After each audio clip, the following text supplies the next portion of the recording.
안녕하세요, 북수원 카페 여러분. 자, 오늘은 이제 저번 시간에 이어서 한국 강국군 관련된 내용을 진행을 할게요. 이제 교재 웹페이지 펴보시냐면요.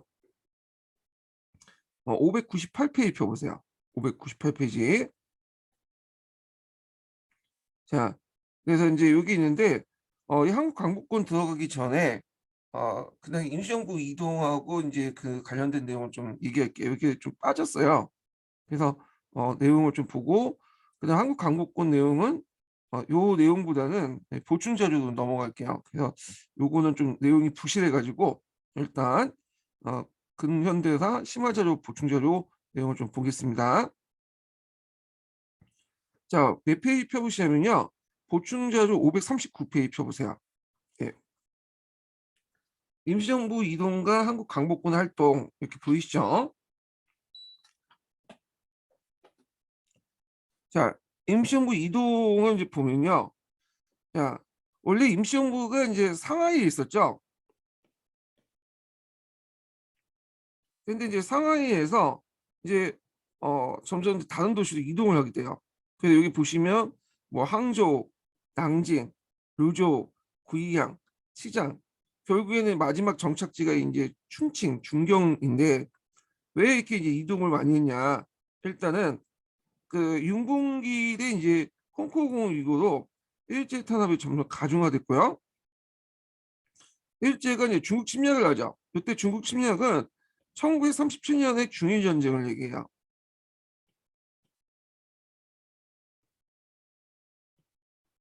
그래서 이제 중일전쟁 하는 과정에서 이 일제가 상하이를 점령해. 그러니까 더 이상 여기에 있을 수가 없는 거야. 예. 그래서 이제 그 국민당 정부가 이동하는 경로에 따라서 같이 이동할 수밖에 없었어요. 그래서 국민당 정부가 마지막으로 중경에 정착이 됐잖아요. 그래서 그 중경에서 결국에는 이제 마지막 정착지가 되었다. 이렇게 보면 돼요. 그러면 이제 임시정부가 이제 여러 지역으로 이동할 때 이제 그 전략을 보면 그 당시 국민당 지원을 받고 군대 무장을 통한 대일항전 계획을 수립했고요. 그 과정에서 이제 한국 광복군 준비를 하기 시작해요. 그리고 어, 한국 광복군 창설위원회가 설치되죠. 그래서 여기에서 이제 어, 그 한국 광복군 그 준비 과정을 이제 쭉 보면 일단은 초급 간부 양성을 하기 위해서 한인 청년들의 중국 군관학교를 입학하게 되고요. 구관학교가 아니라 군관학교예요. 그리고 국군 편성 계획 같은 걸 이제 하게 되죠. 임시정부 직할 군대를 창설 목적한다. 그래서 예전에도 이제 1920년대도 북로군정서군, 북로군정서군, 뭐 서로군정서군 이렇게 이런 것도 있었잖아요. 근데 이런 것들은 이제 임시정부 직할 군대가 아니라 기존에 이제 만주 부대에 있었던 것 독립군들이 임시정부에 들어가 있던 그 형태죠. 그래서 이때 그 임시정부 직할 군대는 임시정부가 직접 이제 통제하에 있었던 임시정부가 직접 만들어 통제하에 있었던 군대를 얘기하는 거야. 자, 그다음에 정부 개편에서 네, 정부가 이제 의정원 학대 개편했고요. 군부 체제 강화, 군사위원회 설치했고 그다음 군사 특판단을 파견해서 조선인 대상의 모병 활동도 하게 되죠. 예, 일본군 내에 그 당시에 징병제가 실시됐으니까 조선인들이 많이 들어가 있었어요. 그래서 얘네들 끄집어내서 그 군대 편입시키려고 노력을 했고, 그래서 요 과정에서 이제 그 많은 한국 일본 내에 있는 한국인 출신들이 많이 이렇게 강복군에 들어가요. 그래서 우리가 이제 잘 알고 있는 장병화 같은 사람들 있죠. 이런 사람들 이제 여기 그때 들어오죠. 예. 자, 그다음에 군사 특별탄을 파견해서 잠깐만 요 내용 했죠. 여기 여기 내용이에요. 예. 자, 그래서 있고 그다음 한국 청년 전지 공작단을 조직해서 일본군 점령하에 시안에 또 파견했다. 이렇게 보시면 돼요. 그래서 이제 춘징에 정령 딱 정착을 했는데 요거는 이제 그 과정에서 이제 여기 해서 집행력을 강화해서 주석 중심의 개헌을 하죠. 근데 저번에 말한 4차 개헌이야. 그래서 예전에 3차 개혁 때는 국무위원 중심의 집단 지도 체제였잖아요. 근데 이게 이제 정치 체계가 좀 불안하니까 좀 리더십을 이제 발휘하기 위해서 그다음 전쟁 시기니까 어 강력한 주석을 이제 바탕으로 해갖고 4차 개혁을 한다. 김구가 주석을 하게 되죠. 예. 그래서 예전에는 주석이 단순히 사회자 역할에 불과했는데 이때는 이제 완전한 강력한 권한을 갖게 돼요. 그래서 김구 중심의 어떤 단일 지도 체제가 형성됐다. 예. 그리고 통합한국당, 한국독립당이 결성되고 그다음에 대한민국 건국강령이 반포되죠. 그래서 그 한국독립당하고 그다음에 대한민국 건국강령 발표는 뒤에 이제 앞에서 진행을 했어요.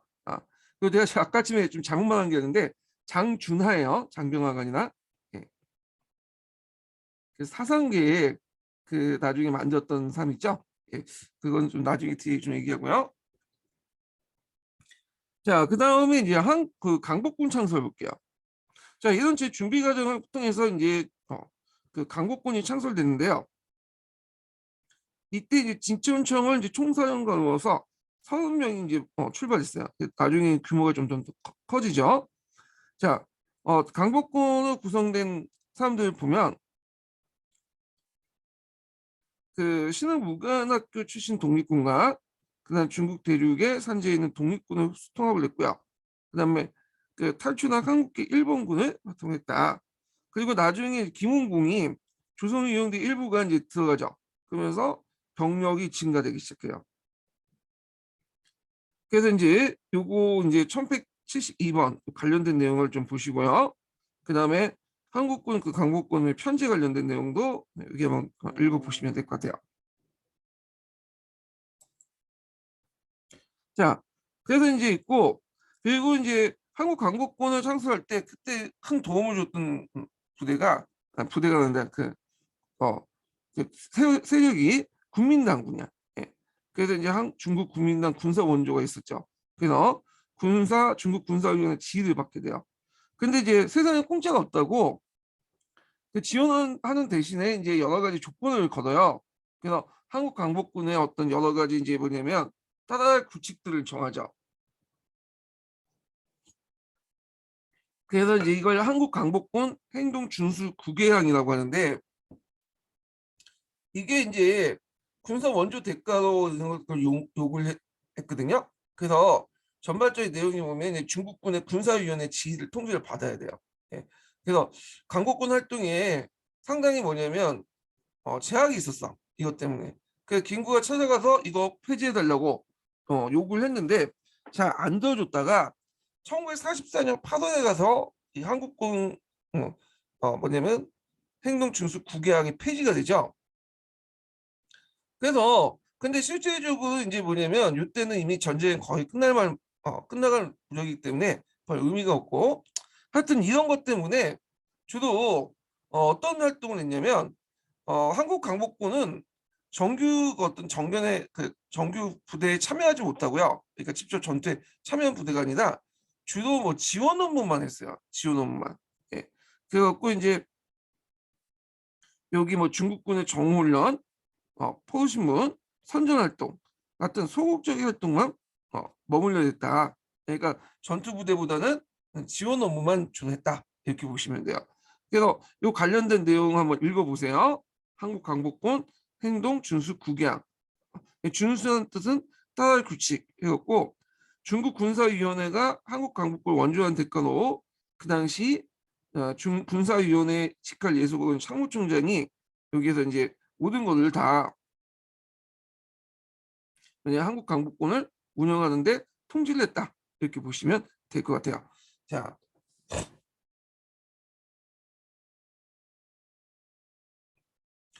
그리고 이제 이런 내용들 파악을 해두시고 그 다음에 한국 강복군의 활동을 볼게요.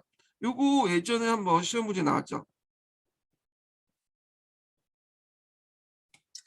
그래서 이제 한국 강복군의 활동 보면 대한민국 임시정부의 대일선전포고를 했다 이렇게 했죠. 근데 이제 엄밀히 말하면 이제 이 선전포고는 한국 강복군에서 하는 게 아니라 한국 강복군은 임시정부 이제 산하부대니까 요거는 임시정부의 활동이야.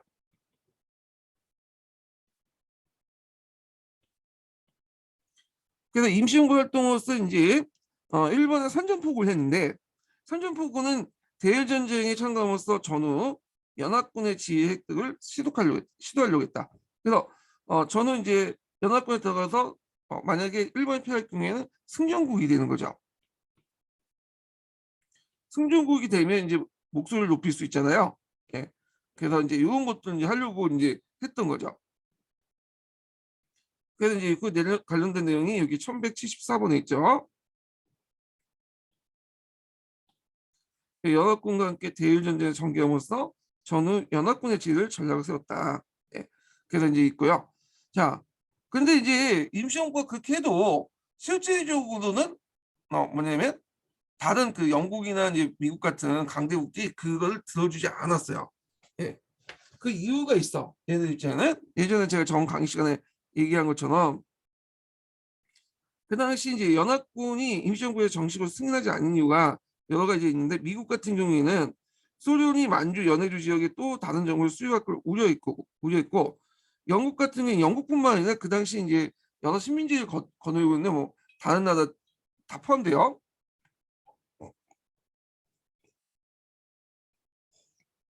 물론 이제 그때는 독일 치하했고 이제 프랑스 같은 경우에는 독일 치하에 있었기 때문에 이제 그 심볼이 없었지만 하여튼 영국을 이제 대표한 나라들은 비롯한 제국주의 국가들은 만약에 이걸 승인할 경우에는 인도를 비롯한 다른 식민지 영향을 끼칠 걸 우려했어요. 예.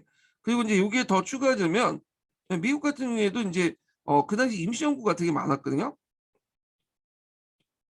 그래서 미국이 승인한 임시정부가 있고 아닌 임시정부가 있어요. 그래서 예를 들어 갖고 이제 프랑스 임시정부 두골이 이끌었던 프랑스 임시정부는 당연히 이제 승인을 하죠. 예. 그런데 폴란드가 이제 그 당시에 그 영국의 임시정부가 있었거든요. 이걸 승인할 수가 없었어. 왜냐하면 이제 약간 이제 소련의 눈치를 좀 봤어요. 예. 그래서 폴란드 임시정부 같은 경우에는 여기 수입됐다가 이제 소련이 집권하고 나서 이제 소련이 이제 집권이 한다. 그 동력을 장악하잖아요. 2차 세계대전 도중에.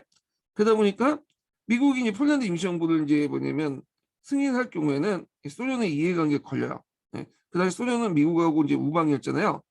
그래서 이제 임시정부 수입하지 않고 있다가 그 당시 이제 소련이 동유럽을 장악하니까 그냥 폴란드 임시정부를 버렸죠. 소련에서 독재적 정부를 세웠잖아요. 그러니까 이제 연합군의 어떤 이해관계 때문에 좀 왔다 갔다 했어요. 그 임시정부 수립이 좀 힘들었다 이렇게 보시면 될 것 같고요. 자, 그래서 이제 이 내용도 이제 좀 파악을 해두시고 다시 넘어갈게요. 그러면 이제 어떤 작전을 펼쳤냐 이렇게 보면 연합군과 연합을 냈죠. 그래서 인도 미얀마 전선에 참여해서 일본군을 상대로 대적 방송, 그 문서 번역, 정보 수집, 포도 신문 등에 종사했다. 이렇게 보시면 돼요. 자, 인도 미얀마 전선은 이제 세계사 관련된 내용인데 이걸 인팔전 작전이라고 해요. 인팔 전선인데 여기는 이제 일본군이 그러니까 이제 버마 주둔, 미얀마 주둔의 일본군이 그 인도 그 서북부 지역을 공격을 한 거죠. 그래서 그때 이제 영국에서 이렇게 중국 넘어가는 그 보급로를 차단하기 위해서 작전을 펼쳤는데 차단하기 위해서 했지만 이게 이제 실패했죠. 병력이 그때 전투 병력보다는 전투에서 이제 손실된 병력보다는 일본군이 굶어 죽은 병력들이 되게 많아요. 보급에 실패해갖고 무타쿠치 네아는 우리나라의 어떤 큰 도움을 줬던 장군께서 위대한 결정을 내려가지고 보급에 실패했죠. 네. 그래서 이제 보급에 실패한 대표적인 일본군의 작전이 유명하죠. 하여튼 이 작전에 투입돼 가지고 그 여러 가지 이제 번역 사업이나 포우신문을 했다. 왜냐면 일본어를 아니까 우리나라 그 당시 사람들이요. 그 다음에 이제 국내 진공 작전을 했다. 이건 이제 무슨 작전이냐면 일명 독수리 작전이라고 해요. 자, 그래서 이제 미국과 연합을 해서 미국의 전략정보처 OSS와 이 OSS는 나중에 이제 CIA죠. CIA의 전신 기관이야. 그래서 CIA의 전신 기관이 OSS죠. 그래서 CIA의 전신 기관인데 이때 이제 특수훈련을 받은 한국 강국군을 국내에 침투시킬 계획으로 예상보다 빠른 어, 어, 계획이었는데 훈련까지 시켰어. 근데 너무 빠르게 뭐냐면 일제가 패망을 해버렸어요. 그래서 요 관련된 내용이 이제 뭐냐면 그 교과서에 가끔 나오죠. 그래서 그 당시 김구가 일제 패망을 듣고는 기뻐하기보다는 한탄했다고 해요. 왜냐면 우리가 이제 패망하기 전에 일제 패망하기 전에 이 한국 강국군 훈련된 한국 강국군을 국내에 진입을 시켜가지고 좀 어느 정도 성과를 내야지 전순국으로서 이제 연합군에 인정받고 목소리를 낼 수 있는데 이게 이제 실패를 해보니까 그러니까 그 계획을 실행하기 전에 일제가 패망을 해버리니까 자기 이제 어떤 전순국에서 이제 위치를 인정받지 못하게 되잖아요. 그래서 이제 이런 것 때문에 큰 실망을 느꼈다. 뭐 이런 사료가 있어요. 관련 사료가.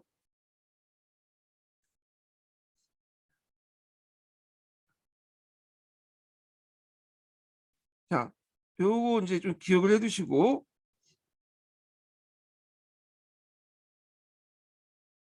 자, 그래서 이제 관련된 사료가 이제 1175번에 있거든요. 예. 요거 예. 요거 좀 기억을 이렇게 해주시면 될 것 같아요. 예, 요거 제가 여기 쓸 때 잘못 쓴 것 같네. 그래서 예, 제가 좀 자다 일어나갖고 지금 CIA인데 예, 정신이 없어 지금.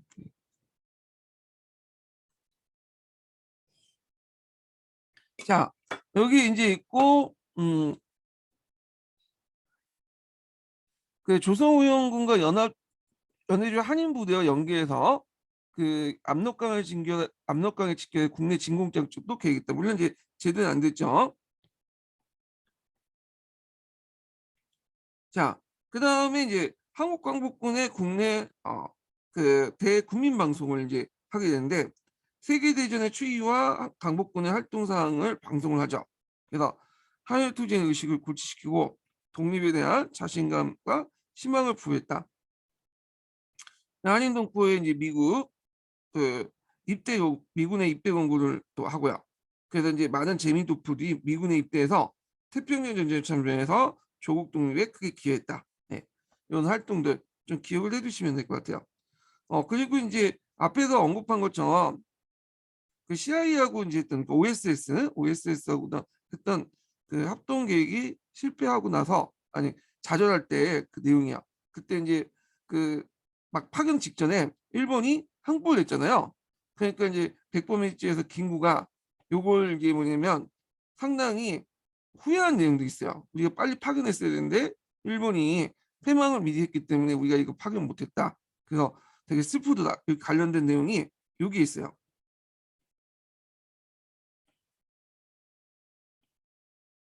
음. 자, 요게 이제 독수리 작전 관련된 내용이죠.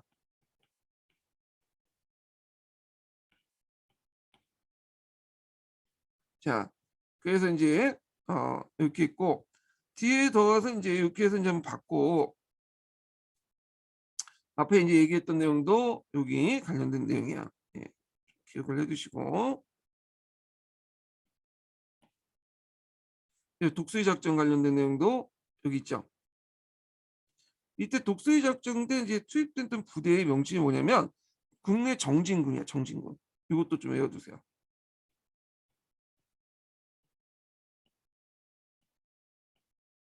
그래서 대원들이 국내에 침투시켜 무장투쟁을 거점을 확보하고 미국의 상륙과 때를 맞춰서 걸기에서 우리심으로 일본군을 원하는 기억에서 했다. 그렇지만 막 준비할 때 투입되기 직전에 일제 항복으로 작전이 취소되었다. 이 내용들. 자, 그 다음에 이제 이렇게 있고 여기 보면 이제 그 국외 민주개방운동 세력과 연계 모습 있죠. 그래서 이제 그 당시 이제 임시정부가 중심으로 해서 그 당시 건국동맹, 그 다음에 뭐 미주지역 등등 또는 여기 앞에서 하북조선 독립동맹과 연계시켜서 통합하려는 움직임이 있었어요. 그래서 요걸 중심으로 이제 보시면 될 것 같은데 요게 좀 눈여볼 게 뭐냐면 여기 이제 임시정부와 조선독립동맹의 연계 과정을 좀 볼게요.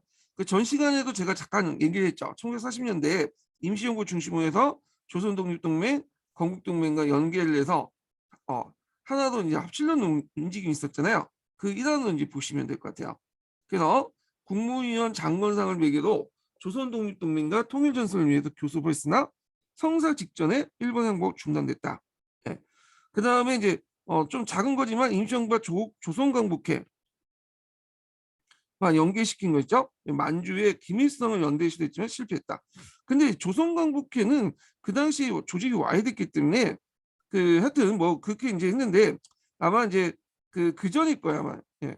1930년대 후반 정도 이렇게 돼가고 이제 관련된 내용인 것 같은데 자 하여튼 그 관련된 내용이 여기 있고요. 김일성 연대 실패했다. 그래서 조선광복회는 뒤에 이제 조직이 붕괴됐죠. 예. 그래서 요 김일성 부대가 이제 연해주 지역으로 이동을 했잖아요. 예. 그래서 앞에서 이제 언급했던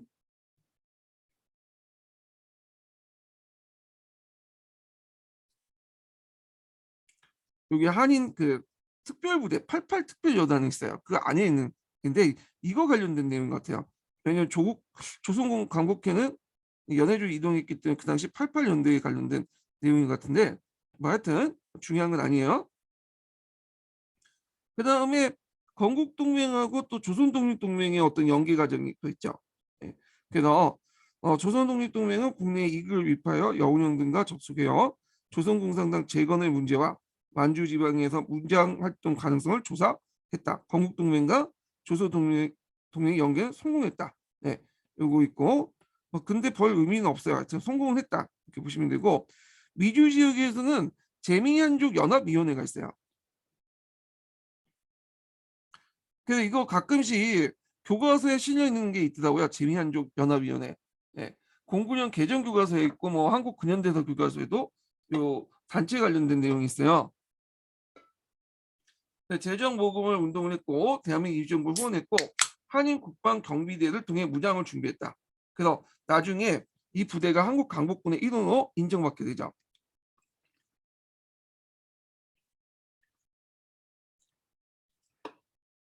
자 그리고 워싱턴에 외교위원회를 설치했다. 하여튼 그 당시 이제 임시정부를 비롯한 이제 여러 단체들 건국동맹, 조선독립동맹 등등은 앞으로 이제 국가를 어떻게 통치할 것이냐는 건국 강령을 반포했는데 동일하게 사회주의 이념을 바탕으로 한일투쟁을 전개했던 조선 독립운동 세력들에 대한 세 국가 목표와 거의 일맥상통했다. 그러니까 상균주의를 그 당시 건국동맹이나 조선독립동맹 다 이제 내걸었던 거야. 이런 것들. 그래서 이제 건국 강령된 내용, 강령 관련된 내용이 그 뭐냐면 기출문제 아니 예전에 그 교과서에 있어요. 지금 교과서. 그래서 교과서 관련된 사료를 좀 찾아보시는 게 좋을 것 같아요. 여기도 제 보충 자료를 실어놓긴 했는데 자 일단은 내용 파악을 해두시고요. 자, 그 다음에 이제 뒤에 넘어가고 뭘 보시냐면 이제는 그 일제 강점기 때 문화 관련된 내용을 좀 볼게요. 일제 강점기 때 문화. 일제 강점기 때 문학 관련된 내용에서 많이 나오는 것은 사학사 관련된 부분이에요. 민족주의 사학이나 뭐 그 당시에 어, 사회경제 사학이나 이런 것들이 이제 시험 문제 나왔거든요. 그리고 조선학 공동 같은 것도 시험 문제 예전에 나왔죠. 그래서 하여튼 요 관련된 내용을 좀 살펴볼게요. 그래서 이제 요 부분이 그 경기도 서브노트 내용이 좀 약간 부족해요. 그래갖고 이제 뭐 간략하게 이제 적어놓긴 했는데 많이 부족해. 그리고 여기 집어넣은 것도 상당수가 제가 이제 예전에 그 자료를 바탕으로 좀 집어넣은 것들이 많거든요. 그래서 요것도 이제 있으니까 이제 이거보다는 제가 보충 자료 넘어갈게요. 보충 자료로. 그래서 이 보충 자료 몇 페이지 펴 보시냐면요. 좀 약간 더 뒤에 있는 내용인데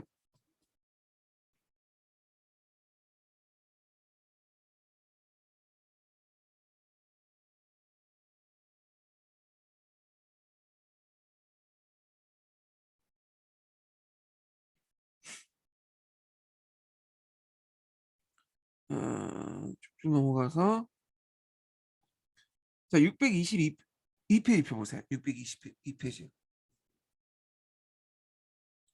자 일제강점기 때 이제 그 문화와 관련돼서 볼 게 뭐냐면 민족문화 수호운동이 같이 펼쳐졌다.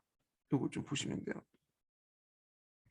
일제 이제 식민지 문화 정책에 반발해서 우리 민족의 어떤 문화를 지키기 위한 그 운동이 펼쳐졌는데 그 당시 한국인대 정체성하고 관련된 제일 중요한 게 뭐겠어요? 우리말, 네, 국어죠. 한국어와 한국사죠. 한국어, 한국사 중심으로 이제 좀 봐야 되는데, 자, 그러면 이제 이때 이제 그 내용들을 이제 볼게요. 그 당시 이제 일제 이제 식민통치랑 연관시켜서 이제 좀 봐야 되는데, 교육은 이 우민화 교육, 뭐 조선교육령 같은 걸 반포했죠. 그래서 우리나라에서 이제 민족 수호 운동은 민족교육운동 전개, 뭐 사립학교, 성당, 야학설립, 조선교육기관에 참관됐고요. 자, 언론 활동은 신문지법이나 뭐 이런 거에서 기사 검열, 삭제 등 있었는데, 그때 이제 뭐 조선 동아일보 등 이제 한국신문을 참관했고, 그 다음에 동아일보의 유명한 그 일장기 삭제 사건 있죠. 그래서 이제 이런 것도 있고요. 그 다음에 역사는 신민사관 강조. 그래서 우리나라에서는 반신민 사학 전개에서 민족주의 사학 뭐 이런 것도 있었고, 그 다음에 이제 일제 통치 일제는 종교를 이제 일제 통치 이용해서 일본 종교 통합을 하려고 했어. 네. 그래서 이거에 대항해 갖고 이제 뭐냐면 여러 가지 종교 활동이 있었고 이런 것도 있었다. 그러면 이제 한글 진흙 운동을 좀 볼게요. 자, 이때 이제 한국진흥운동에 보기 전에 그 당시 한글 보급운동 단체를 한번 좀 볼게요. 먼저 구한말대 국문연구소가 있을 거예요. 이거 예전에 기출문제 나왔죠. 그 다음에 조선연구회. 조선연구회가 조선어학회로 바뀌어요. 이름이. 그 다음에 한글학회. 이건 이제 해방 후에 이제 한 거죠. 자, 이런 과정을 이제 했는데 여기에는 이제 살펴볼 것은 조선연구회와 조선어학회 일제 강점기 때 예, 그 내용인데 먼저 조선연구회를 볼게요. 조선연구회는 대한제국 시기 때 국문연구소에 있었던 주시경의 제자들에 의해서 형성이 됐어요. 이훈재, 최원배, 김유경, 뭐 장지영 한 번씩 좀 들어봤던 그 인물들이죠. 이 활동을 보면 한글 보급을 하기 위해서 연구 발표를 했고 강습회, 강연회 등을 개최해서 민중을 대상 문자 운동을 전개했다. 문자 보급 운동이죠. 그 다음에 이제 한글날 개칭한 그 전에 가가날이 됐었어요. 이 가가날이 이제 한글날로 개칭한 건데 지금 한글날이 10월 9일이잖아요. 자, 이걸 지정했고 기간지인 한글을 발행했다. 자, 그래서 이제 이렇게 했는데 이게 기간지 한글은 이제 조선어학회도 또 같이 했어요. 왜냐면 이 단체가 근본적으로 같은 단체예요. 이름만 바꾼 것뿐이고. 그래갖고 이제 이렇게 했는데 이게 이제 조선의 연구회가 이름은 나중에 바뀌어요. 1932년에. 왜 그러냐면 일본인 중에 조선어에 관심 있는 사람도 있었나 봐요. 그래서 일본인 그 일본인들이 구성된 조선어에 관심 있는 사람들이 조선어 연구회라는 단체를 만들었어요. 그러니까 이 단체와 동일한 단체고 오해를 받을 수 있잖아. 그래갖고 조선어학회로 이름을 개칭을 하죠. 다시 바꿔서 다시 그 조직을 학대 개편을 하게 돼요. 이거 기억을 해주시고요. 그 밑에 이제 조선어학회 서구문 있고 성고문 있고 여기 뭐 참여했던 인물들 보면 앞에 뭐 조선어 연구에 참여했던 사람들 많이 겹쳐요. 왜냐면 그 단체가 그 이름만 바꿔놨기 때문에 활동을 볼게요.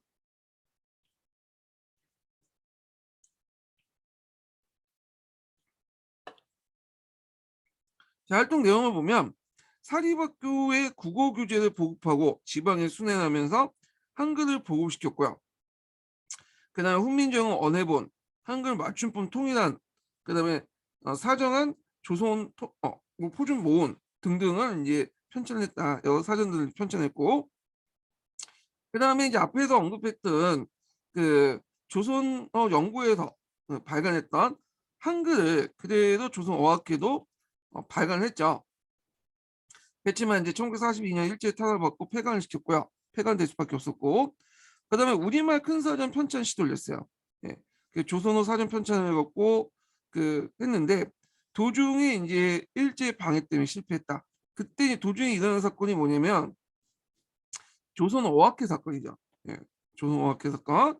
그래서 조선어 사전 편찬 진행 중에 일본 경찰에 발각이 돼서 항해운동에 대한다는 명분으로 구속을 시켰는데 이때 이제 무슨 법이 적용됐냐면 치안유지법이 적용됐어요. 시정을 받았죠. 예. 국채를 흔드는 것이다. 해서 치안유지법은 적용받고 해산이 됐다. 예. 그래서 이제 그때 조선어학회가 강제로 해산이 됐고요. 이 사건에 조선어학회 사건이 나왔는데 그 조선어학회 사건의 전개 과정은 1334번에 있어요. 읽어보세요. 이 부분은. 자, 그래서 이제 있는데 이게 나중에 이제 해산되고 나서 당연히 요 뭐냐면 우리말 큰 사전 편찬 시도도 한번 갔죠. 그러다가 이제 한글협회가 이제 앞에서 얘기한 한글협회가 만들어져. 그 한글협회가. 그래서 이 한글협회가 이 운동을 계승하게 돼요.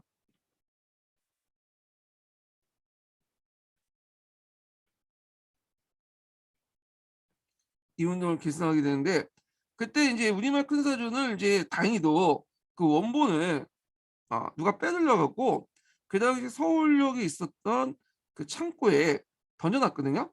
근데 강복 후에 이게 발견되면서 한글학회가 이제 다시 가지고 와서 발간을 했다. 요 관련된 내용이 이제 기출문이 나왔죠. 한글학회의 그 우리말 큰 사전 편찬 시점, 발간 우리말 큰 사전을 한글학회에서 나중에 발간을 하게 돼요. 자, 그리고 예전에 요 관련돼 갖고 예전에 뭐 영화로도 한번 나왔죠. 말모인가? 그 영화도 그걸 이제 모티브로 해가지고 만든 영화예요. 물론 약간 좀 가장도 있고 그런데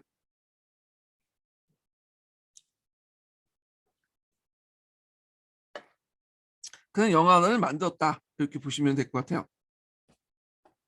자, 그 다음에 이제 뒤에 이제 뭐 교육령은 관련된 내용은 이제 얘기했으니까 넘어가고요. 그 다음에 다음 볼게요. 신민사관 관련된 내용 볼게요. 자, 신민사관 관련돼서 예전에 한번 기출문이 나왔어요. 그래서 신민사관의 목적은 한국인의 역사를 열등하게 묘사해서 식민지배를 합리화시킨 거죠. 너희들은 존재 자체가 열등하다. 그걸 볼 수 있는 게 역사를 통해서 볼 수 있다. 이런 것들을 내세웠던 거죠. 그래서 그 당시에 그게 좀 먹혀 들었어. 왜냐하면 우리나라가 그 당시에 일제 강점기 때 그 일본의 통치를 받던 시기이기 때문에 일본의 허구맹랑한 그 논리가 먹혀 들어갔어요. 자, 하여튼 요 내용들을 이제 보면 자, 이때 주도한 조직을 보면요. 조선 반도사 편찬위원회가 1915년에 성립이 되죠. 그래서 중추원에 이제 설치가 돼. 그래서 후에 이제 조선총독부로 이제 그 위치가 옮겨졌는데 요때 이제 조선 반도사 편찬을 하게 돼요. 한일합병의 어떤 병탄에 이제 한일합병이라는 말보다는 병탄이라는 말이 맞을 것 같아요. 아이고. 한일병탄의 어떤 당위성, 동아정책 이단으로 저술을 했고요. 그 다음에 이제 조선사 편찬위원회가 이제 확대 개편된 것이 조선사 편수예요. 그래서 이제 그 조선사 편찬위원회 개편한 조직인데 이때 조선사는 이제 편집이 완료되죠. 예. 그래서 이 조선사는 원래 조선사 편찬위원회에서 만들기 시작했다가 나중에 조선사 편수회가 조선사 편찬위원회로 확대 개편되면서 뭐냐면 완성이 된 거야. 최종 기간은 완성된 최종 기간은 조선사 편수예요. 요거 예전에 기출문이 나왔어요. 08년 기출문에. 그래서 이제 이것도 뭐 일제 식민사관에 그 관련된 내용이죠. 이 조선사 편집 관련된 내용인데 이때 조선사라는 건 조선 왕조의 역사가 아니에요.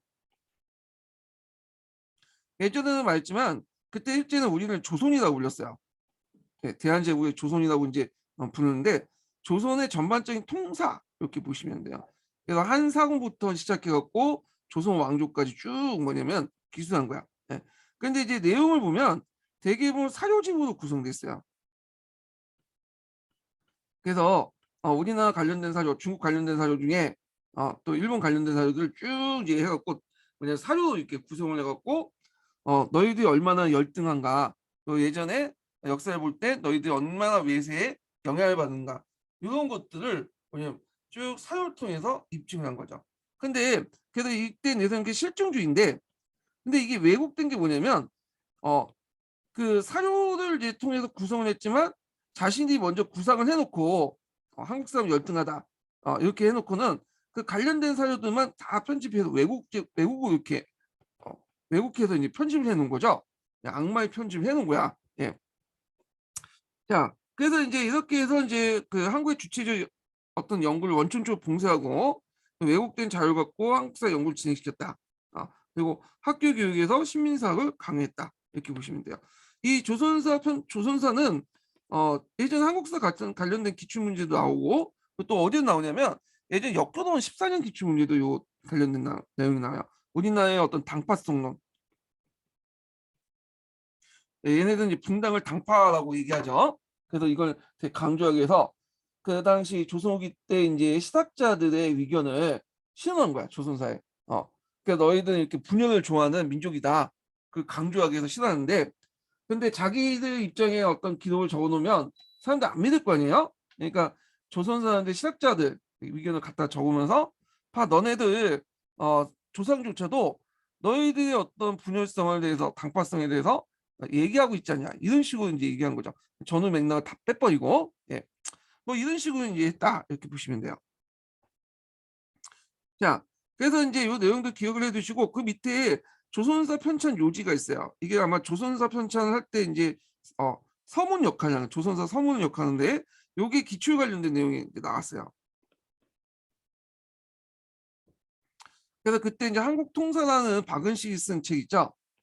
이 염두에 두고 이제 만든 것도 있어요. 요 관련된 내용 읽어보시고요. 그 다음에 이제 그 청구학회가 있어. 청구학회. 이 청구학회는 그다음에 조선사 편수회와 경성제국대학교 교수를 중심으로 이렇게 했는데, 신민사학의 이론 확립을 위해서 청구학회를 뭐냐면 설 만들었죠. 그래서 총독부의 적극적인 지원을 받았고요. 그 다음에 청구학총이라는 것을 간행을 했죠. 그런 것들. 예. 자, 그 다음에 이제 조선총독부에서 고종과 숭종의 실록을 펼쳐내요. 그래서 조선총독부 안에 이왕부라고 있어요. 이왕구. 그래서 그 당시 이왕직이라 해서 이제 왕실을 그 당시 이왕직이라고 했는데, 이 이왕부는 그 이왕직을 이제 조선 왕실을 관리 감독하는 부서예요. 그래서 그 이렇게 이제 이게 말도 이왕구가 아니라 이왕직이죠. 제가 말 잘못했네요.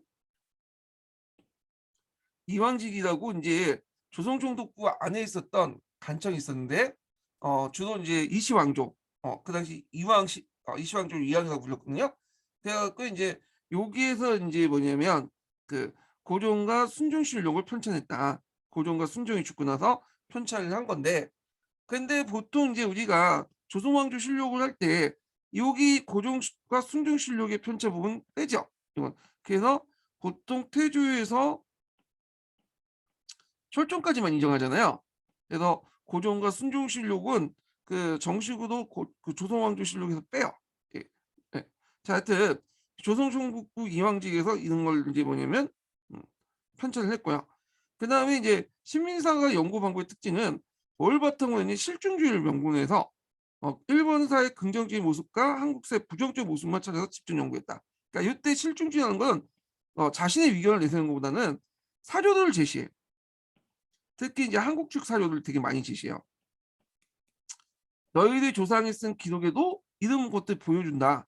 근데 이제 아까쯤에 얘기했지만 이건 악마의 편집이라고. 자기가 먼저 가설을 세워놓고 그 가설에 맞는 그 한국 측 사료들 다 끼워 맞추는 식으로 해석을 왜곡하는 거죠. 예.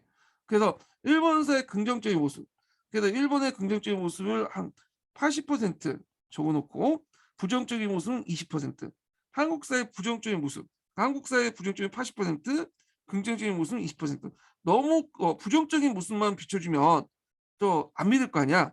그러니까 부정적인 내성도 하지만 이제 또 "너도 요런 것도 좀 약간 장점이 있다." 이런 식으로 인제 하게 되는 거죠. 그래서 실증주의를 내세웠다는 데 큰 의미가 있다. 그래서 사료를 내세워서 너희들의 어떤 한국 역사의 어떤 부정적인 모습들 상당히 강조했다. 요거 기억을 해 두시면 될 것 같아요. 그래서 요 관련된 내용이 인제 여기 있어요. 1339 한번 읽어 보세요, 요거. 그러면 신민사관의 내용을 볼게요. 신민사관 내용도 한번 기출문에 나올 것 같아. 어 독립된 문제는 안 나왔지만 예전에 한번 이제 당파성 관련돼 갖고 역풍 예문에도 나왔거든요. 조선사에 있는 내용. 자, 여기에서 인제 여러 논리들이 있는데 그 보면 일선 동조론이 있고요. 그다음에 인제 당파성론, 그다음 타율성론, 정체성론 요런 것도 있어요. 자, 일선 동조론에 보면 주요 내용이 남한경륜이야. 남한경륜의 이제 주 내용이 뭐냐면 임나일본부와 연결돼서 4세기 후반에 그 신공항우라는 사람이 있어요. 신공항우가 그 한반도를 공격해서 한때 인제 백제와 신라에 영향력을 미쳤다.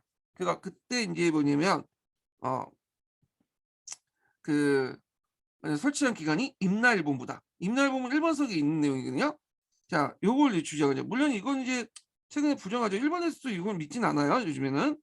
자, 그다음에 인제 기마민족서 있어요. 이 기마민족서는 다른 논리와 달리 이거는 나중에 인제 일제 패망 후에 1940 년대 후반에서 50 년대에 제기한 어 내용이거든요. 그 기마민족서 관련된 내용은 인제 여기 그 에가미 나미오가 1948 년에 제시한 내용인데 일제 패망 후에 제시된 거예요, 기마민족서는. 그래서 일본 문화의 원료는 한반도에 거는 기마민족 문화고 임나집의 전통성을 주장했다. 그 내용이 있는데 여기 이제 구체적 내용들 한번 읽어 보세요. 예. 그래서 뭐 그 시험 문제 자체는 나오진 않을 거예요. 근데 이런 게 있구나 하고 넘어가시면 될 것 같아요. 이것도 원래 주장이 있고 수정된 주장도 있어요. 예. 요 내용도 한번 읽어 보시고 그다음에 당군의 존재를 부정을 했죠. 예. 그래서 인제 당군이 너네들의 어떤 조상의 근거가 아니라 일본의 인제 뭐냐면 그 여신인가? 이름을 잠깐 까먹었는데 일본의 여신과 똑같다. 일본의 조상에서 나왔다. 그래서 일본은 그 본가고 우리나라는 분가다. 예. 그래서 일제 강점기는 다른 민족이 지배하는 게 아니라 원래 너희들이 분가기 때문에 본가가 분가한테 다시 들어온 거다. 뭐 이런 식의 논리로 조선 병탄을 뭐냐 합리화시켰죠. 그래서 일본과 우리나라의 조상은 같다. 그래서 인제 이런 것들을 내세웠는데 그 당시 이제 동아주의와 내선일체 같은 일제 지배 이론을 근거로 바탕으로 했다. 이런 것들 기억을 해 두시면 될 것 같아요. 자, 그다음에 뒤에 넘어가서 당파선을 볼게요.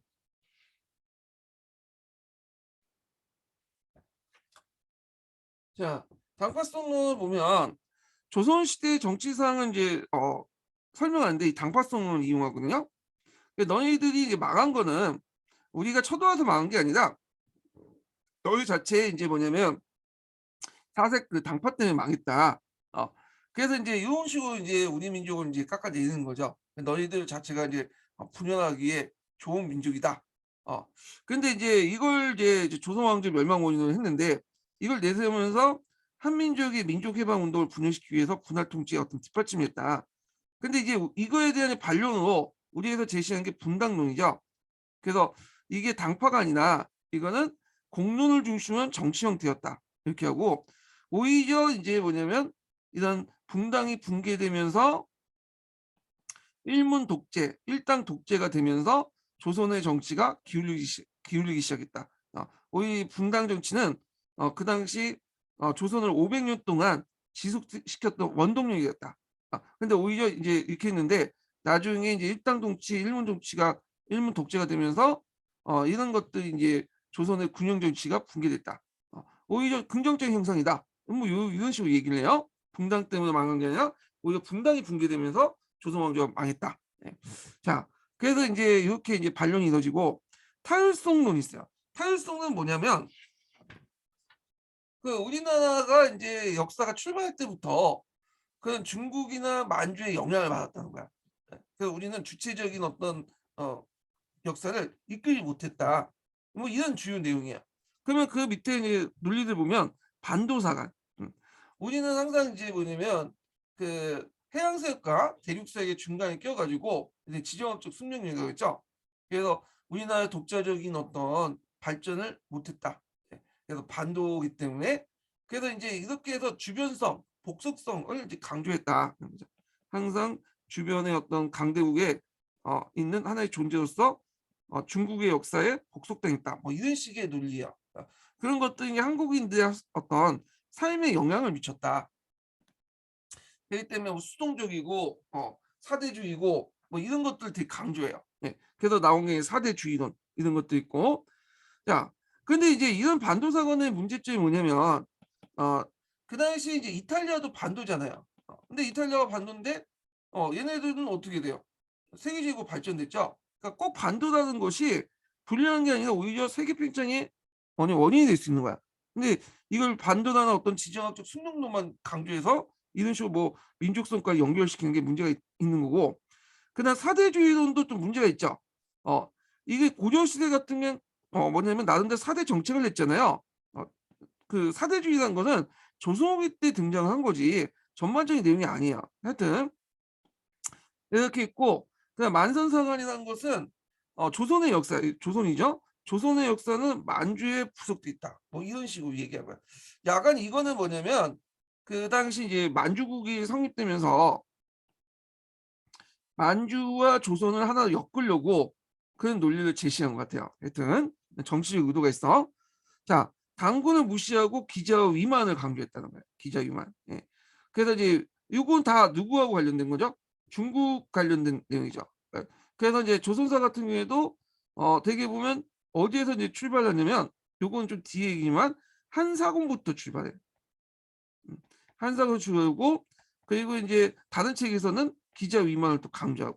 딱 기자 위만, 한사군 다 공통적으로 뭐예요? 중국 측 관련된 내용이에요. 예. 위만도 이제 중국에 건너왔잖아요. 그래서 이런 걸 되게 강조함으로써 독자성과 주체성을 약화시키려고 했다. 음. 이렇게 보시면 되고요. 그래서 인제 그 비판 내용을 보면 이제 사대주의가 아니라 사대 정책이다. 예, 고려 시대에 관련된 내용에서 상당히 강조하죠. 그래서 고려의 대외 관계를 최근에 이제 강조된 부분이 요런 것들, 사대주의에 반발해 갖고 나온 게 사대 정책이다. 그래서 조선 후기 때 어떤 사대주의와 비교해 갖고 인용 시에도 많이 나오잖아요. 그다음에 이제 반도 국가의 이탈리아 부강성을 강조하고, 그리고 우리가 인제 중국과 다른 독자적인 문화를 형성했다는 걸 실증적으로 분석을 하죠. 예, 요 내용들 보시면 될 것 같아요. 관련된 내용이 1345 번에 있어요.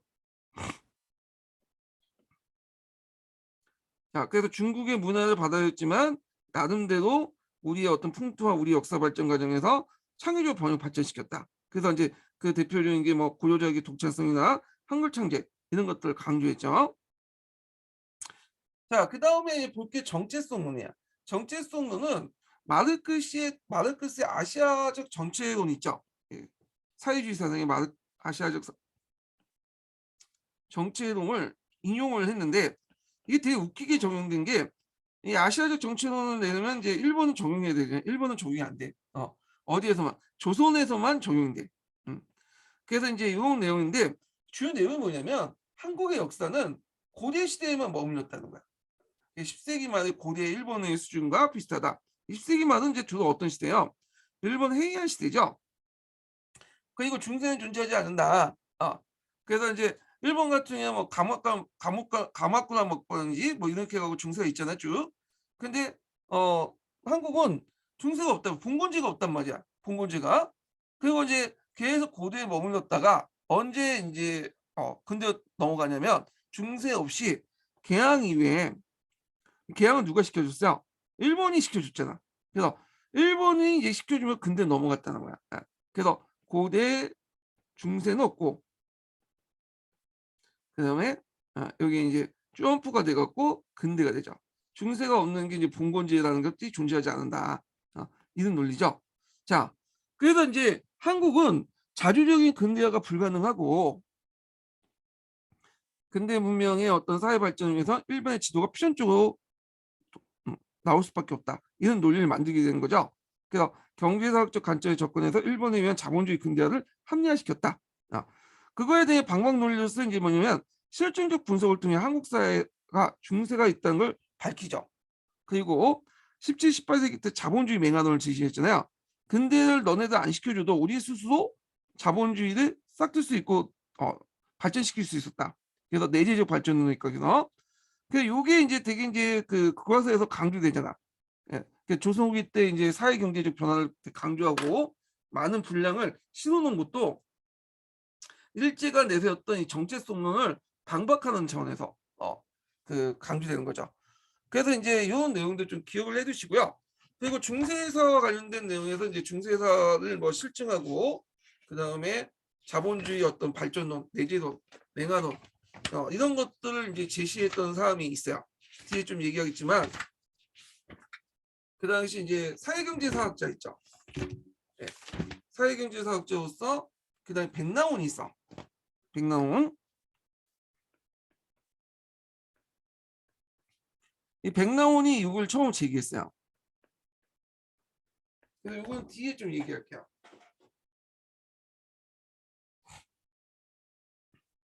자, 그래서 이제 있고 요 관련된 내용들 파악을 해두시고요. 그 밑에 이제 그 일제 그 시민사학 논리 관련된 내용들 정리했으니까 파악을 해두세요.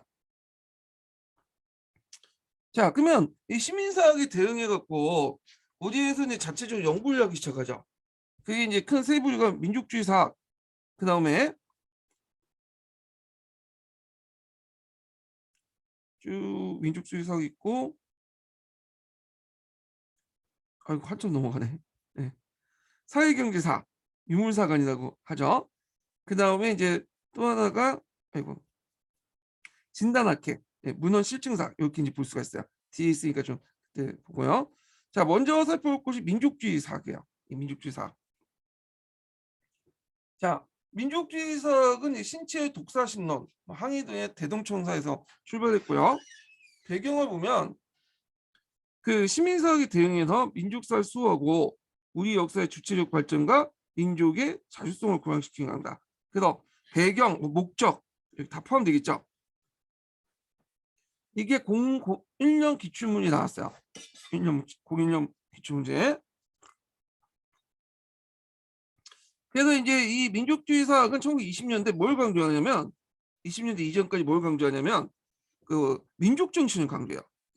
그래서 이제 여러분 한 번씩 다 들어봤을 거예요. 박은식의 혼, 신채의 난가사상, 정인보 운일평 심 이런 것들 강조하죠. 그래서 이제 일종의 간념적인 것들 강조해. 이런 것들 간념적인 그 간념사학이라고 비판을 받기도 하죠. 그래서 이걸 왜 이렇게 강조했냐면 이런 것들을 강조하면서 그 당시 이제 뭐 우리나라가 좀 분열돼 있었잖아요. 이념적으로나 이제 계층적으로 분열돼 있으니까 이걸 통해서 하나로 뭐냐면 결집시키기 위해서 이런 것들을 상당히 강조했던 거예요. 물론 이제 역사적 실체가 좀 부족하긴 하죠. 예. 그렇지만 그 당시 독립운동 진영 안에서 분열과 그 다음에 국민들의 분열을 하나 통합시키기 위해서 이런 것들을 강조했다. 이렇게 보시면 될 것 같아요. 그리고 이제 그때 당시에는 우리가 내세울 수 있었던 게 뭐 물질이라든지 그다음에 뭐 이런 그 국가 체제 이런 것들 내세울 수 없죠. 눈에 보이는 것들 내세울 수 없었잖아. 일제 강점기다 보니까 그러다가 눈에 보이지 않는 일종의 이런 것들 정신을 되게 강조했다는 거죠.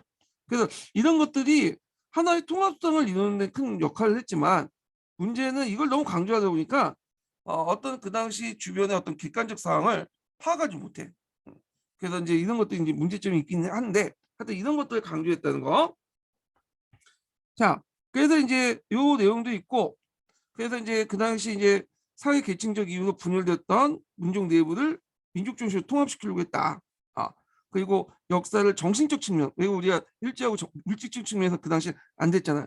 그래서 정신적 측면을 민족 중심으로 이제 하나시켜서 민족 대 민족으로 대결을 하려고 했고 일본과 조선의 대결은 근본적으로 민족 정신의 대결이고 민족 정신에서 조선이 일본을 능가하기 때문에 언젠가 독립을 했을까. 그런 것들 이제 뭐냐 희망을 선사하려고 했다. 예. 그렇지만 이런 것들이 실증성이 많이 부족하고 간념사학이라고 비판을 받고 사회경제적 측면을 객관적 측면을 무시했다. 이런 것도 비판을 받아요. 이런 측면이 민족주의 사회 비판할 때.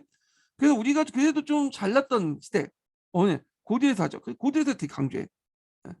그리고 당군의 존재를 강조하고요. 뭐 이렇게 있고요. 그 밑에 이제 민족주의 사학 변천 과정이 있으니까 한번 좀 읽어보시고요. 그럼 민족사학자들 이제 볼게요. 자, 민족사학자 중에 박은식이 있어요.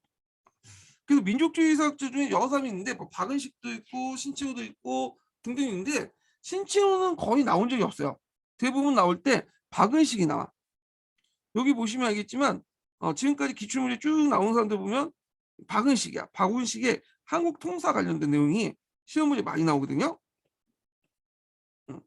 그래서 공부하실 때 신채호보다는 박은식 중심으로 좀 공부를 해주시는 게 좋을 것 같아요. 예. 물론 신채호도 나올 가능성이 있죠. 왜냐면 이 사람 다들 유명하고 한능금이나 그런 데서는 많이 나오거든요. 근데 인고에서는 신채호보다는 박은식이 많이 나온다. 자, 그럼 내용을 볼게요. 박은식은 이제 양명하고 유명하죠. 네. 그래서 이제 양명하고 입각해서 실천적 민족 유교 개신론을 주장하죠. 구한말 때. 그리고 대종교 역사인식을 수용하고 민족주의 역사인식을 정립시켰다. 이 사람이 초기 이제 그 저술들 보면 뭐 서사건국지, 발해태정 태조 건국지, 봉배금 태조. 이거는 이제 뭐냐면 금나라 태조였던 아골타와 관련된 내용이에요. 원래 이제 아골타가 이제 신라의 시초다고 예전부터 전해 왔는데 뭐 이런 것도 있고 청계소문 영계소문이죠. 영계소문이에요. 피가 적용되었고 이어는 쓰지 못하니까 중국에서는 청계소문이라고 해요. 하여튼 김유신전, 안이사 중군전 등등인데 이게 공통적으로 볼 수 있는 게 뭐냐면 여기까지 이제 한국 통사 이전까지 이렇게 이건 위인전들 보죠. 건국 위인전 이런 것들이 중심인데 요거는 일종의 영웅사관이죠. 그래서 뭐 김유신이라든지 동명왕이라든지 뭐 이순신 등등이 나타나서 우리나라를 구원해 줄 것이다. 뭐 이런 것들인데 하여튼 이제 초창기 때는 다 그랬어. 3.1운동 이전까지는 뭐 이렇게 우리가 영웅이 나타나서 우리 민족을 구원해 줄 거다. 대중의 주체가 아니었어요. 그러다가 이제 나중에 이제 뭐냐면 대중의 주체가 바뀌게 되는데 하여튼 이런 것들이 반영돼 있다는 거죠. 그다음에 대표적인 절사가 이제 그 밑에 한국통사와 한국독립운동 지열사죠. 두 가지가 있다는 거. 이 한국통사와 한국독립운동 지열사는 좀 약간 성격이 달라요. 이건 3.1운동 이전에 썼던 거고 그다음에 이건 3.1운동 이후에 썼던 거죠. 네. 그래서 한국통사는 좀 보시면 좀 자책을 자기가 많이 해요. 우리 이제 망한 걸 내부적인 논리로 하고 민중대의 움직임을 좀 부정적으로 본 반면에 한국독립운동지열사 같은 경우에는 민중들의 움직임, 구함할 때 민중들의 움직임을 상당히 긍정적으로 묘사하고 근본적인 문제는 이제 제국주의에 있다. 일본 제국주의에 있다. 뭐 이런 식으로 얘기를 하죠. 좀 약간의 그 뉘앙스가 좀 달라요. 이 책은. 자, 그래서 이제 한국통사와 한국독립운동지열사에서 강조되는 게 뭐냐? 국가를 구성하는 요소를 혼과 백으로 나누고 백보다는 혼을 강조했다. 네. 그래서 요거 예전에 01년 기출문제 나왔죠. 혼과 백을 나누고 국혼을 강조했다. 자, 이걸 이해하려면 혼과 백이 뭔지를 좀 파악을 해야 돼요. 혼이라는 것은 이제 예전에 조선시대 때는 그 사람을 구성하는 요소도 혼과 백이 있다고 믿었어요. 그래서 이제 사람이 죽으면 백은 이제 무덤으로 가죠. 예, 왕은 능이라고 하죠. 능에 묻히고 혼은 이제 어디 가냐면 신주요가. 혼을 모시는 게 신주단지야. 그래서 우리가 이제 그 종묘도 왕의 혼을 모시는 곳이죠. 그래서 이제 이 신주단지를 모시는 이제 신주가 되게 강조되는데 그래서 우리가 혼난다라는 말 있잖아요. 이게 되게 무시무시한 말이 너의 안에 있는 혼을 내겠다는 거, 혼을 내겠다는 거, 혼을 빼겠다는 뜻이에요. 예. 자, 하여튼 있는데 이 혼이라는 건 정신적인 거고 백이라는 건 물질적인 거잖아요. 육체적인 거고. 그래서 우리는 지금 국가라는 어떤 외형적인 것도 없어졌잖아요. 그러니까 무형적인 거, 정신적인 걸 강조할 수밖에 없잖아. 그래서 혼을 강조한 거야. 예. 그래서 국혼을 강조했다. 그래서 혼에 들어간 거는 역사라든지 국어라든지 뭐 등등 있겠죠. 근데 이제 앞에서 언급한 것처럼 이거 자체가 역사의 가학성과 정세에 대한 냉철한 판단보다는 민족과 강국에 대한 당위적 믿음만 강조하는 데 문제점이 있다. 그러니까 객관적으로 파악을 못하는 거야. 정신만 너무 강조하다 보니까. 자, 그래서 이제 하여튼 이렇게 보면 첫 번째 책을 볼게요. 한국 통사를 보죠. 자, 한국 통사는 그 한자에도 적혀 있듯이 우리가 이제 통할 통째가 아니에요. 한국 통사 보면 이제 우리나라 전반적인 역사 기술됐긴 했지만 요때 통은 전반적인 역사를 기술한다는 그 통이 아니라 아플통이야. 아플통. 그래서 한국의 아픔의 역사라고 보시면 돼요. 그래서 이제 1편은 이제 우리나라의 어떤 지정학적 위치 같은 것도 쭉 나오고 당군, 부역, 고구려, 발해 쭉 나온 다음에 그 다음에 이제 정근대사를 서술을 했고요. 그 다음에 2편은 대원군부터의 대한제국 시기까지의 역사, 대한제국 이전의 역사를 서술했고 대원군에서 대한제국 이전의 역사. 3편은 대한제국의 어떤 성립부터 국가 폐망할 때까지 역사. 그러니까 우리나라의 고대사와 부터 해갖고 근현대사, 그 당시에는 기준에 근현대사까지 다 서술한 거다. 그러니까 통사 형식으로 서술됐지만 우리에서 지금 말했던 한국 통사의 통장은 그 우리가 생각한 통사할 때 통 아니라 앞불통이었다. 이거 좀 기억을 해두시면 될 것 같고요. 요 관련된 사료도 좀 읽어보세요. 요거. 그래서 여기 보시면 이제 백과 그 다음에 혼으로 나누죠. 형 또는 신으로 나누고 형은 백이고 신은 혼인데 형은 이제 물질을 주관하고 신은 정신을 주관해. 네. 그런데 이제 물질적인 것들 국가는 여기에 속하겠죠. 국가는 망해도 혼만 남아 있으면 언젠가 우리가 그걸 국가를 다시 찾을 수 있다. 뭐 이런 내용들이 이제 구성이 됐어요. 그래서 이제 나도 이제 비슷비슷한 내용도 구성돼 있고. 예. 자, 그러면 이제 내용들을 볼게요. 일제 불법적인 그 한국 침략 과정을 서술하면서 민족 정신을 혼으로 강조했다. 혼. 그래서 이제 관련된 내용을 보면 1360번에 이렇게 있죠. 읽어볼게요. 한국사 특강에 있는 내용인데 이 한국사 특강은 구특강을 얘기해요. 구특강. 저는 이제 구특강보다는 신특강보다는 구특강이 마음이 좀 들더라고요. 예. 그 앞부분은 이제 일부 내용을 볼 건 없는데 2부에 보면 주제별로 이렇게 구성된 부분도 있어요. 그래서 그때 이제 뭐 사학사라든지 뭐 종교 관련된, 불교 관련된, 유교 관련된 내용들이 주제별로 이렇게 구성이 있는데 정리가 좀 잘 돼 있어. 예. 한번 볼게요. 그 한국 통사의 내용에 이제 보면 국가는 멸할 수 있어도 역사는 멸할 수 없다. 그래서 역사를 국혼, 국백의 기록이라고 규정하는데 국혼은 국교, 국학, 국어, 국문, 국사 같은 정신적 문화 요소이고 국백은 눈에 보이는 거죠. 경제적, 기술력, 그다음 군사력 같은 물질 문화 요소로 파악했다. 그중에 국혼을 도전하는 수단으로서 역사로서 국가의 형체와 역사는 신임으로 국혼을 보존 강화 발전시킨 투쟁을 통해서 잃었던 국백을 회복할 수 있는 역사 이론을 제기했다. 이렇게 보시면 돼요. 자, 그리고 이제 서술 방식의 특징도 근대적 방식으로 서술된 최초의 한국 근대사 신사체로 구성되어 있다. 그리고 이제 역사의 원동력을 인간 정신으로 보는 관념사가 아니고요.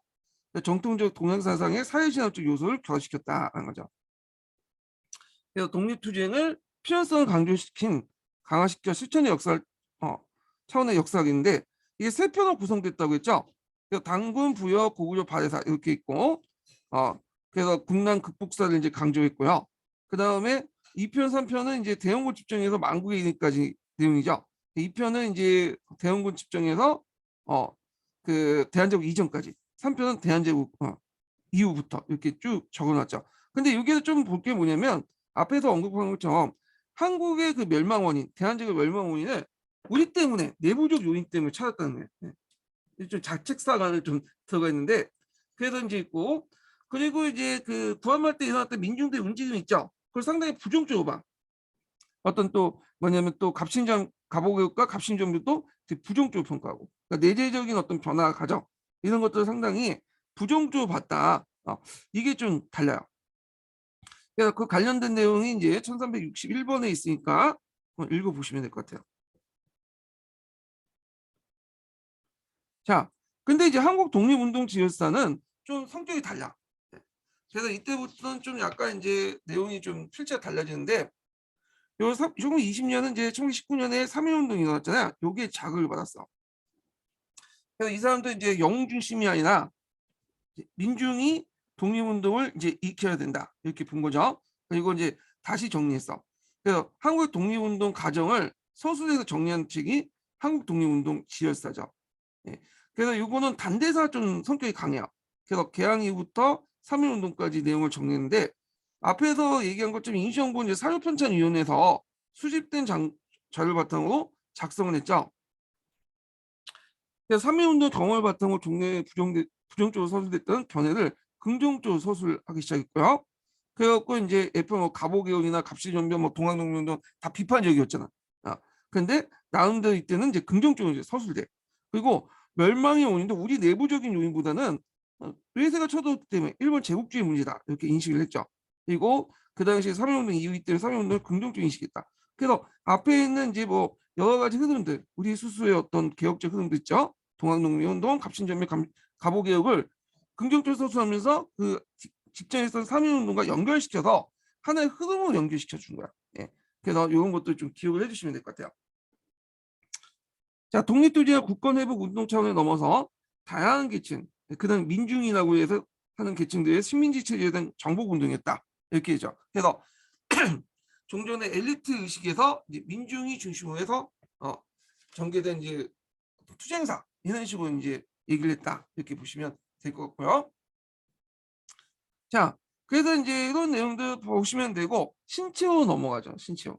신채호도 중요한 인물이죠. 근데 이 앞에서 언급한 것처럼 인고에는 별로 중요하지 않아. 시험문제 잘 안 나오기 때문에.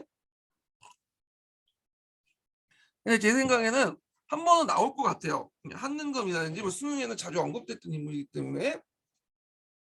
신채호는 역사가면서도 또 독립운동도 많이 했고 그랬죠. 그리고 앞에서 얘기한 것처럼 의열단에 또 이렇게 해서 의열단 선언도 써주고 했던 인물인데 신채호가 연구했던 부분은 어디냐면 고대사를 집중적으로 연구했어요. 이 사람은요. 이 고대사를 연구했다. 그래서 이제 보면 특징은 고대사 연구에 주력을 했고 그래서 부여 고구려 중심의 어떤 전승체계 전후 삼환설 같은 걸 주장했다. 전후 삼환설 뭐 중요한 건 아닌데 거기 국부셈에 보시면 나와 있어요. 자, 하여튼 있고 그 활동 내용을 보면 초창기 때 계몽기 때 그러니까 구한말 때죠. 구한말 때는 주로 이 사람도 영웅사관에 좀 미쳐 있었어. 영웅이 와서 우리를 구원해 줄 것이다. 그래서 뭐 이탈리아 삼국 건국 그 이탈리아 건국 상골전, 성우 이승전, 을지문도 다 영웅들이잖아요. 예. 그래서 역사의 주체를 이제 영웅을 보고 영웅 출연을 기대했고요. 국외 독립 운동 시기 되면 이 사람이 이제 밖으로 나왔죠. 그래서 근대사학의 이론을 바탕으로 민족주의 역사인식을 정립해서 함께 실증주의 도입했고 뭐 이 등등 무정부주의도 받아들였고 그 다음에 이제 전에 여기한 것처럼 조선혁명선언도 썼죠. 열단 요청에 따라서. 그 다음에 단군 조선의 문화와 정치사를 대종교와 연결시키려고 했다는 거. 예. 그리고 만주 중심의 어떤 역사체계 이런 것들 강조했다는 거. 그 다음에 저서를 볼게요. 이거는 이제 일제 강점기 때 쓴 건 아니지만 독사신론을 썼죠. 이거는 이제 예전에 한번 저희 설명했는데 그 대한매일신부에 연재된 것들을 다시 사돈을 묶어서 이 독사신론을 쓴 거야. 그래서 임나일본 부서와 일선 동존의 허구성을 비판하고 한국 민족주의 사학으로 평가를 받고 있다. 그래서 이제 민족 중심을 어떤 구성된 유기체로서 국가관념을 제시하고 기조의 전선과 마음관계의 기록을 위서도 규정했다는 거. 부유주의 영웅적 건국사를 이론을 평가하고 등등 있는데 요 관련된 내용은 그 밑에 1371번에 보시고 그 앞부분에 구한말 있죠. 구한말. 구한말 때 제가 독사신론 관련된 내용을 설명했거든요. 이것도 참조를 해주세요. 네, 독사신론. 그 다음에 이제 일제 강점기 때 썼던 두 책이 있는데 조선상고사하고 조선사 연구초예요. 예. 이 사람은 책을 그렇게 많이 쓰진 않았어요. 박은식보다는 좀 약간 저작의 어떤 건수가 별로 안 되거든요. 이 사람이 좀 완벽주의자이기 때문에 좀 자기가 마음에 안 들면 그냥 거의 99% 썼더라도 마음에 안 들면 찢어버려. 네, 그래서 책이 지금 남아있는 게 상대적으로 박은식보다는 적어요. 예. 하여튼 그때 남았던 책 중에 조선상고사, 조선연구초가 되게 유명하죠. 자, 조선상고사는 단군부터 백제 멸망까지 이제 쭉 서술된 건데 이 사람이 역사를 뭐라고 보냐? 아와 비와의 투쟁을 보죠. 아라는 건 뭐냐? 여기 이제 뒤에 앞에 나오면 있는데 조선상고사 내용이죠. 그래서 아와 B와의 투쟁을 보고 아라는 것은 이제 뭐냐면 우리의 역사야. 자, 그리고 B하는 것은 다른 나라의 역사죠. 근데 아와 B하는 자체가 뭐냐면 이제 주관적인 거죠. 그래서 우리는 아지만 일본은 이제 비하와 이제 중국이잖아요. 근데 일본의 입장일 때는 자신이 아고 한국이나 중국이 비하예요. 이건 상대적인 거야. 그래서 전반적 역사를 이제 뭘로 보냐? 우리가 마르크스의 계급 투쟁의 역사를 보잖아. 이 사람은 민족 투쟁의 역사를 본 거야. 예. 그래서 이제 이런 역사관을 갖고 있었다. 조선상고에서 그런 것들 보였고요. 그래서 이 조선상고사의 내용이죠. 그래서 역사를 정신활동의 경과를 보고 그래서 다양한 대립 구조를 이제 강조했죠. 투쟁의 정신사. 그래서 이 사람도 민족 정신과 민족 정신의 어떤 투쟁을 봐요. 그 당시 우리는 뭐 물질적인 것들을 내세울 수 없으니까 예, 아와 비하도 이제 민족 정신과 연결돼서 이제 설명을 한 거죠. 비타협적 저항적 민족주의 선언이었고 독립운동 방향을 준 실천적 역사겠다. 예. 그래서 고대사 발전 과정을 이 사람은 좀 북방계 쪽을 봤어. 단곤조선 부여 고구려 계통을 봤고 그 다음에 신민사학과 일선 동정론과 타율성을 극복했다. 당연히 이런 과정을 보니까 이제 그 신라 중심의 어떤 역사관을 썼다는 그 삼국사기에 대해서 상당히 부정적으로 볼 수밖에 없죠. 막 김부식을 막 비판하고 그다음 김유신에 대해서 상당히 평가절하고 이런 것들이 나와요. 그리고 이제 삼국의 통일 전쟁은 이제 신라가 외세를 끌어들여서 이제 했다. 현재적 관점이 팍팍 투여되어 있는 그런 것들이죠. 예. 자, 그냥 조선사 연구초를 볼게요. 조선사 연구초에서는 뭘 강조하냐? 자, 난가 사상을 강조한다. 하랑 정신을 강조해. 그래서 수도부부터 이제 발생돼서 영고, 동맹, 무철 거처럼 고구려 선배제도, 그다음에 신라의 하랑 제도까지 쭉 연결됐다. 근데 이 맥이 이런 자주적인 맥이 언제 끊겼냐 하면 남한 여초를 거치면서 결정적인 사건이 묘청의 서경촌도 맥이 끊겼다는 거야. 그래서 서경촌도 운동을 뭐라고 이제 평가하냐면 조선 역사상 일천의 제일 대사건이다. 평가하죠. 이걸요. 그래서 예전에는 진취적이고 뭐냐면 자주적인 기풍이 이 천년 동안 어떤 진취적 자주적 기풍이 이걸 계기로 해갖고 사대적이고 이런 것도 바뀌었다. 그러면서 이제 했는데 그때 제일 비난했던 사람이 뭐냐면 그 묘총도 김부식도 비난하죠. 김부식이 이 묘총의 날을 진압을 했잖아. 근데 묘총도 되게 비난을 해요. 묘총도. 묘총의 경고망동한 행동이 상황을 제대로 인식 못한 경고망동 행동이 서명총도 괜히 익혀가지고 이런 맥을 끊겼다는 거야. 자주적이고 뭐냐면 진취적인 맥을. 그래갖고 이제 이런 것도 특징이 다른 거야. 예. 묘총을 옹호하기 위해서 이 말을 한 게 아니에요. 예. 묘총과 김부식을 비판하기 위해서 쓴 말이야. 이 말이. 예. 그래서 이제 있고 그리고 누굴 이제 강조하는 윤관의 아들 윤원이 교과서에 나왔고 기출문제 나왔죠. 09년인가 나왔던 기출문제예요. 윤원이를 대강조해. 윤원이의 합리적 의견을 듣지 않고 모종이 콩고만동 행동했기 때문에 결국에는 맥을 끊어놨다. 자주적인 맥을. 그래서 이제 이걸 조선 역사상 일천내 제일 대사건으로 평가하는 거야.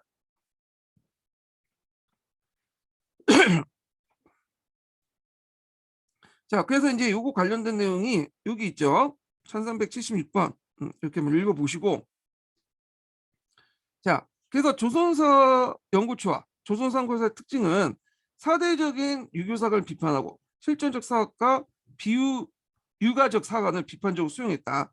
그래서 민족 항쟁사에 초점을 맞춰서 민족 이동설 도입해서 한국 고대사를 뭐 체계화시켰다 뭐 등등 있는데 한번 그냥 보시고요. 자, 정인보를 볼게요. 정인보. 자, 정인보는 요 사람은 이제 어디에 나왔냐면 예전에 조선화 공동 관련되고 한번 나왔어요. 정인보는 이제 민족주의 사학이면서도 또 신민족주의 사학자예요. 뒤에 좀 얘기했지만 약간 그리고 이제 조선사 연구에 조선 연구한다. 조선화 공동도 같이 했던 사람이죠. 예.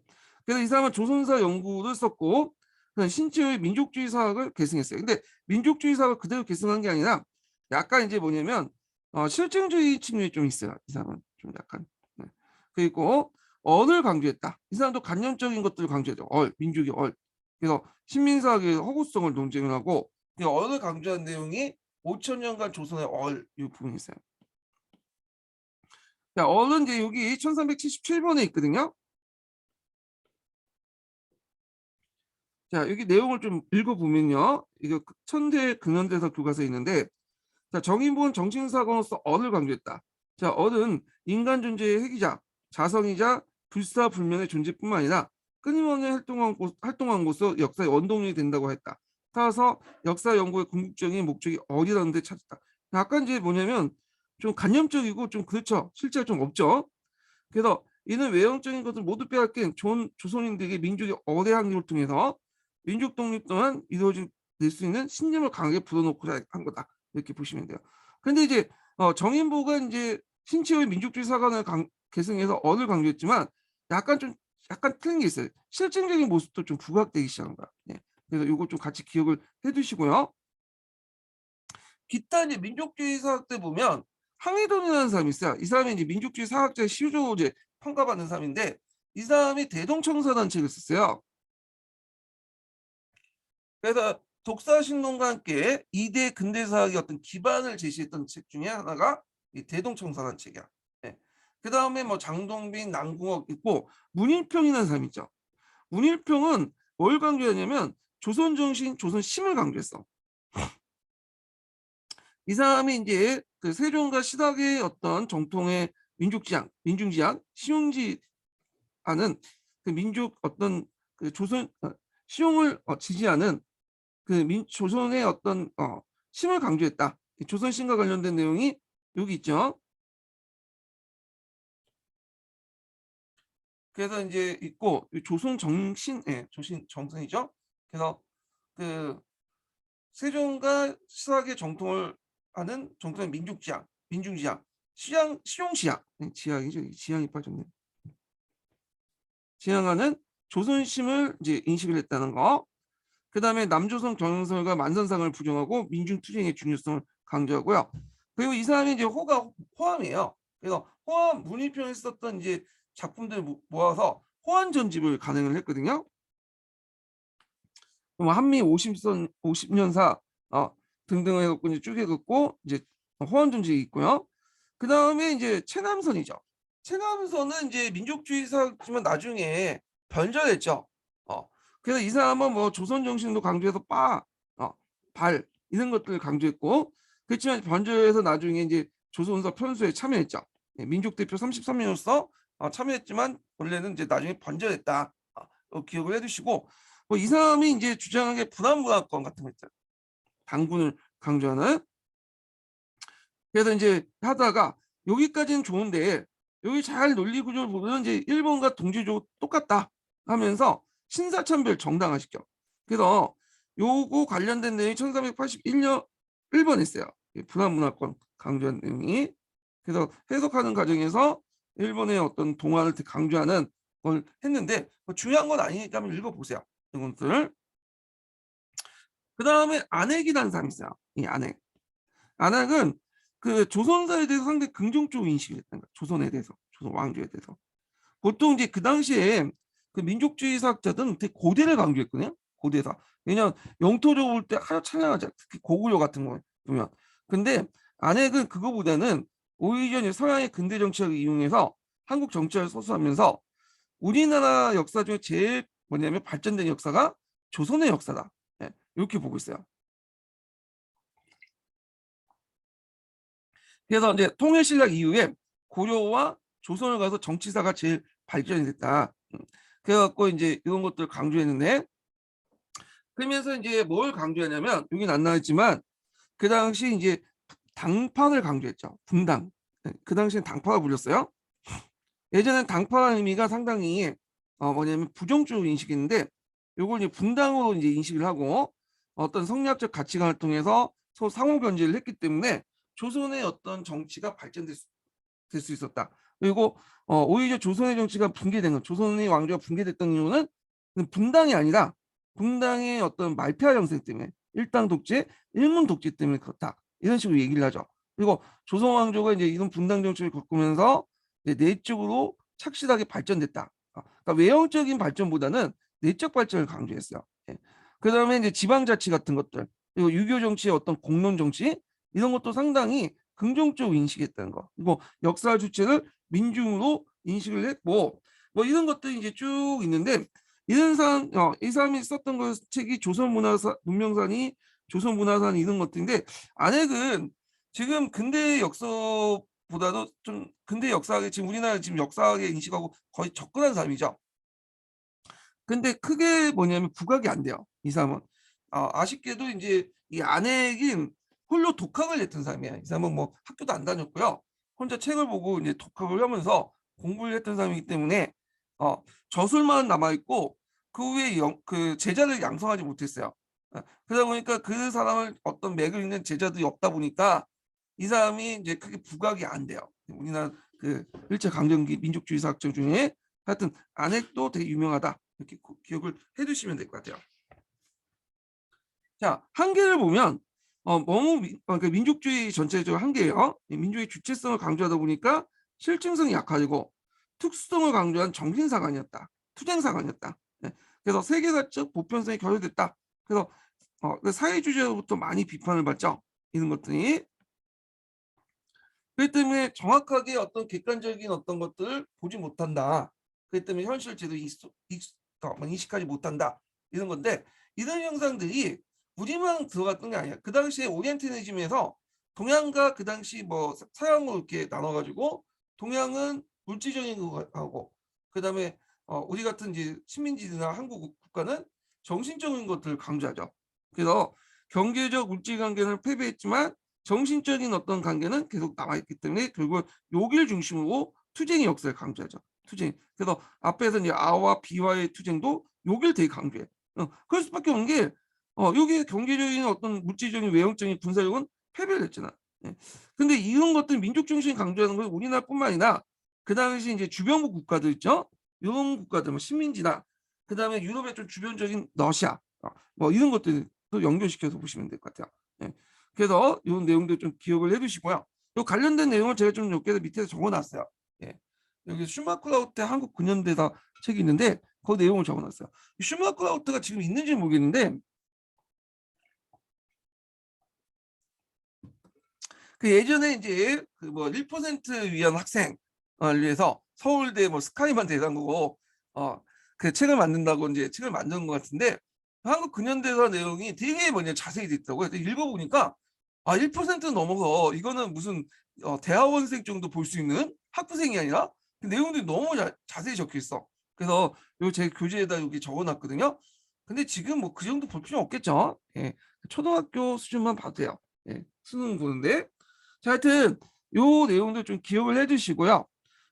첫 번째 인증번호 알려드릴게요. 첫 번째 인증번호는 90번이에요. 예, 첫 번째 인증번호 90번입니다. 그래서 좀 쉬었다가 이제 사회경제사관을 좀 볼게요. 유물사관이 아니라 사회경제사.